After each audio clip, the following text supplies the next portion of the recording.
இன்றைக்கி ஒரு 10 ரவுண்டு வந்து நம்ம வந்து இன்டர்வல் ரன் பண்ண போகிறோம். இது வந்து பார்த்திங்கன்னா வந்து இந்த கிரவுண்டு ஒரு 350 மீட்ரு. இதை ஒரு ரவுண்டு முடிச்சதுக்கப்புறம் ஒரு 30 செகண்ட் வந்து நம்மளுக்கு வந்து ரெஸ்ட் கொடுப்போம். இந்த 30 செகண்ட் முடிச்சதுக்கப்புறம் திரும்ப ஒரு ரவுண்டு, இது மாதிரி 10 ரவுண்டு ஓட போகிறோம்.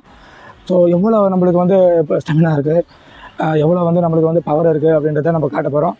ஸோ வந்து ஃபஸ்ட் ரவுண்டு ரெடி ஸ்டார்ட்.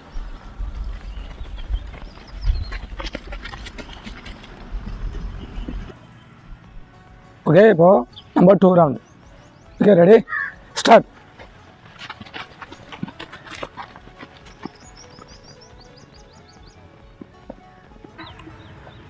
இப்போது நம்ம 3 ரவுண்டு. ஓகேவா, இதே வந்து டைமிங்கில் முடியணும். எவ்வளோ ஃபாஸ்ட்டாக முடியும்னு பார்ப்போம். Ready start.